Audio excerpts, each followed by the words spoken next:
The table has 3 drawers, one wider centre drawer and 2 narrower outside drawers. I made the drawers inset style so they were flush with the front of the table and without false fronts. So the first thing to do was to cut out the drawer fronts and size them up until I had the fit I wanted.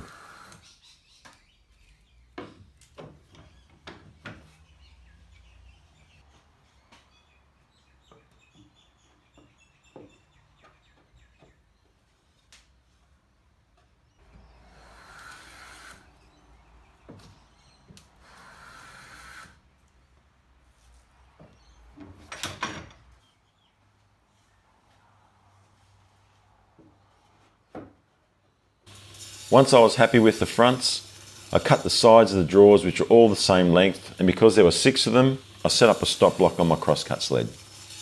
The sides were joined to the front using dowels, and again I used the Dowmax jig to do it. I mark an X on the face or edge that will have the holes drilled, and a tick mark on my reference faces and edges.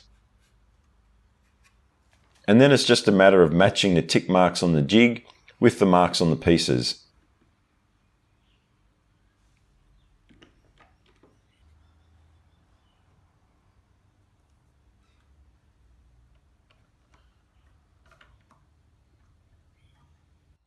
Setting the depth stop on the drill bit and remembering which holes you used.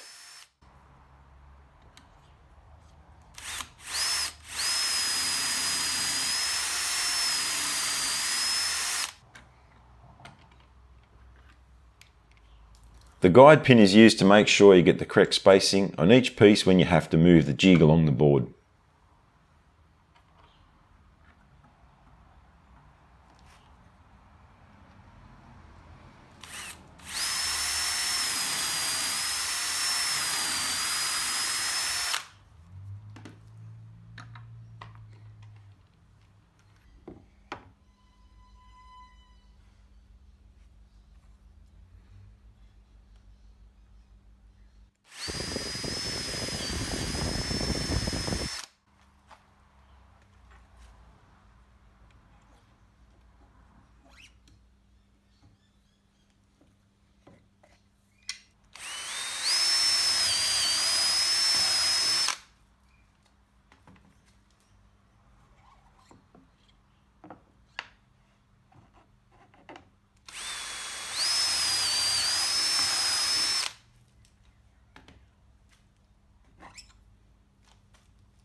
Perfect fit every time. Before assembling the drawers, I had to cut a groove in all the pieces for the drawer bottom. The backs of the drawers don't get a groove because the drawer bottom will be fixed to the back with screws from underneath, as you'll see later. I marked each board with a pencil line so I didn't cut the groove in the wrong place.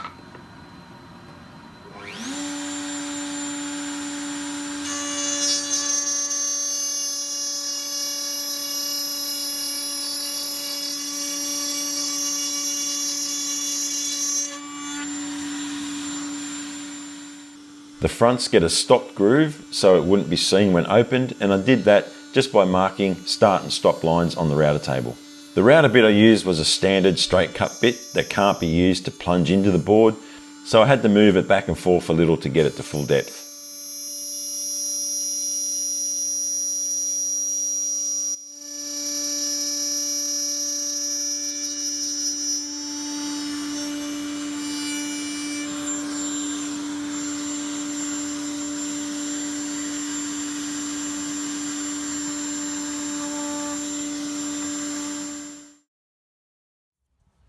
With the drawer pieces in a dry fit, I used 2 sticks with points on the end to find the distance between the sides so I could cut the bottom to size.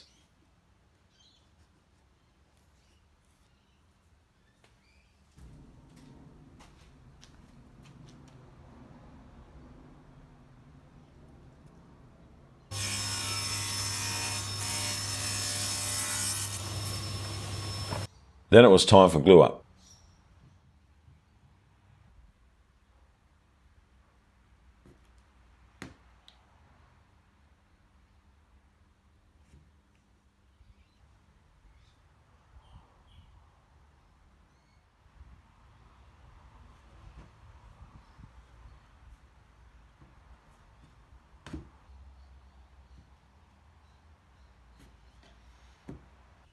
Because I wasn't gluing up the drawer backs yet, I used clamping squares to make sure that the drawers glued up square.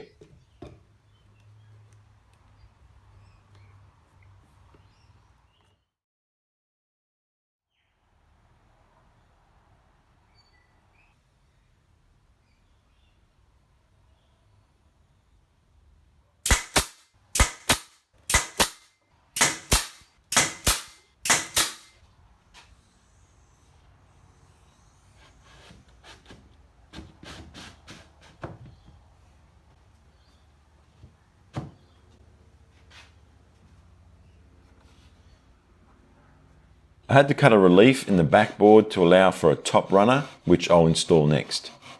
I chose to make the sides of the drawers lower than the front, which means the table has to have top runners as well.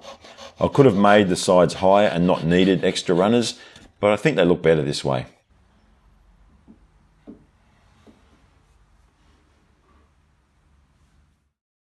With the drawer held in the closed position, I used a steel rule to give me a 1mm gap and then installed the runner with some glue and later with screws.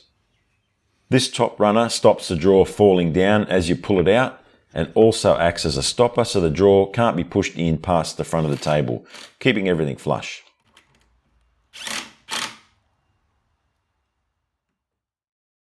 Next job was to add moulding to the drawer fronts to make it look as though the table has 10 very small identical drawers.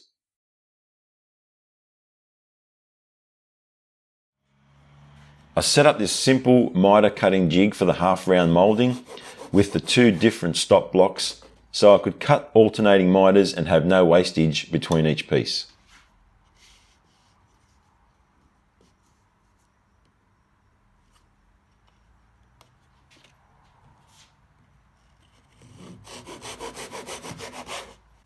All the vertical pieces were the same length.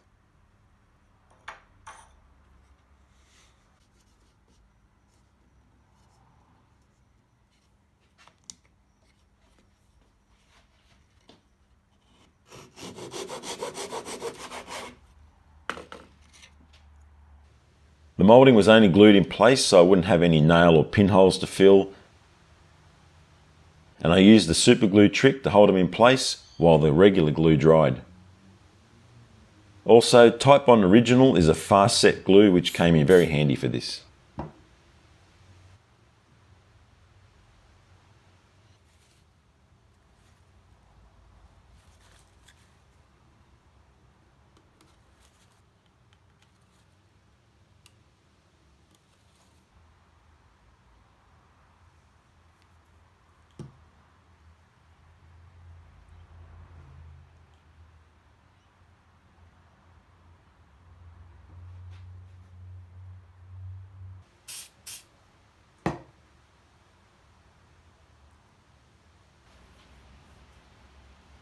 The horizontal pieces were cut one at a time and finessed to length to get a perfect fit.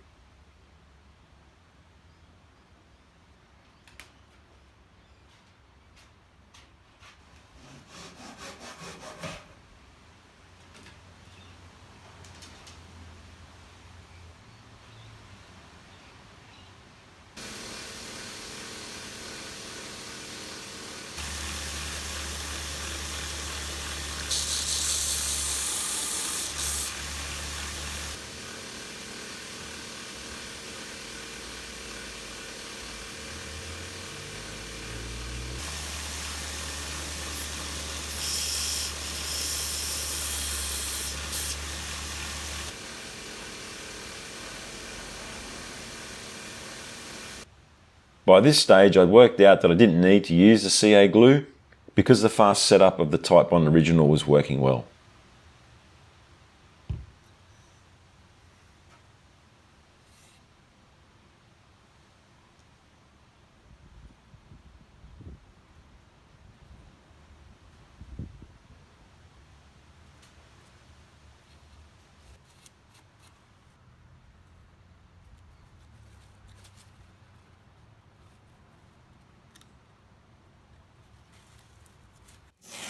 Last thing to do was secure the bottoms to the back of the drawer, and I used masking tape to mark the screw holes because I didn't want to draw on the base as that was a finished surface.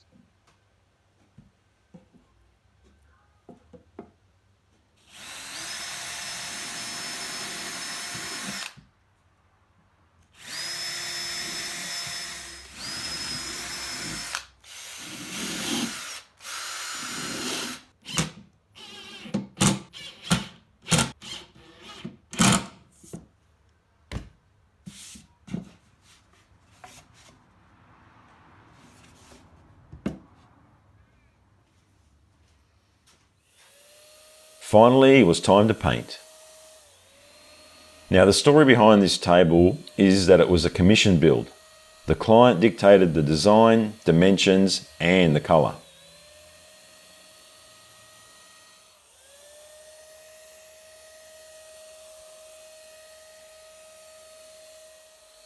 In the first video, I mentioned how I incorporated 3 structural elements into this table to stiffen it up and stop it from sagging. The second structural element I used was that full-length backer board, which is 9mm MDF, glued and nailed in place.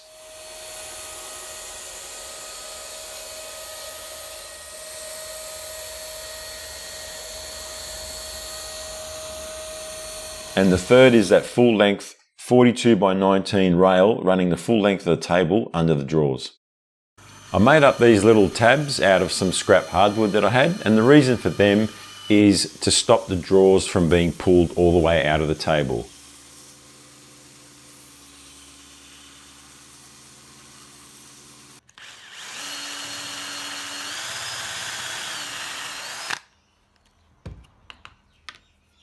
So they're just screwed to the inside framework of the table, and as you can see here, they stop the drawer from coming all the way out.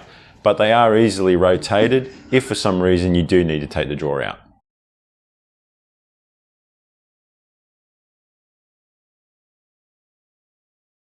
In the end, the sale of the table didn't go through, and I was left with a console table I hadn't planned on.